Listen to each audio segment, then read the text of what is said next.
नमस्कार। हम सभी ने माँ नवदुर्गा के 9 स्वरूपों की उपासना की और उनके 9 स्वरूपों की भक्ति करके जो शक्ति प्राप्त की है, वह शक्ति हमारे जीवन में दैवीय वृत्ति और तेजस्विता का निर्माण करती है। अभी हम पौराणिक कथाओं के हिसाब से देखें तो महिषासुर नामक एक प्रभावी राक्षस था। वो इतना भयंकर था कि लोगों के जीवन के अंदर वह दैवीय वृत्ति को खत्म करके संस्कृति को खत्म करने का काम करता था।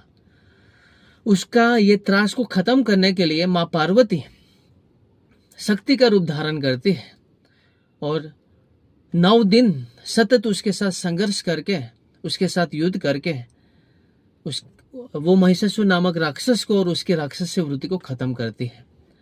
उसके बाद माँ अंबा को महिषासुर मर्दिनी कहा गया।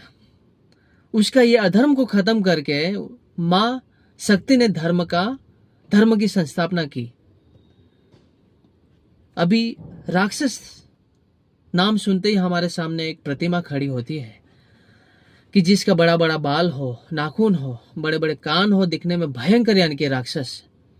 पर राक्षस यानी कि वह नहीं, राक्षस यानी कि असुसुरमन्ते इति असुरा, यानी कि जो भोगवाद में विलुप्त हो, जो प्रेम विहीन हो, भाव शून्य हो, स्वार्थी हो और जो अपने स्वार्थ के लिए दूसरों का नुकसान पहुंचाता हो ना, वो प्रत्येक व्यक्ति राक्षसी वृत्ति का है।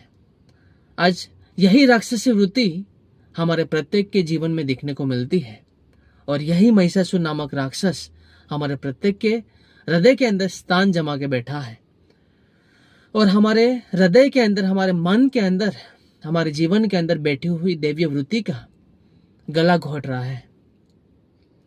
तो ये नवरात्रि का 9 दिवस जो माता जी का हमने 9 स्वरूपों की उपासना की है, हमने भक्ति की है, वह शक्ति से वह राक्षसी वृत्ति का खात्मा होता है। और ये राक्षसी वृत्ति का खात्मा होने के बाद जो विजय हमें प्राप्त होता है, वह सच्चा विजय यानी कि विजयादशमी।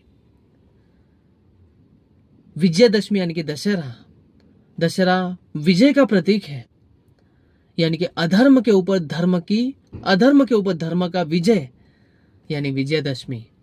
और यही दिन यानी कि दशहरा के दिन ही भगवान राम ने रावण का वध किया था और अधर्म को खत्म करके धर्म की संस्थापना की थी। यही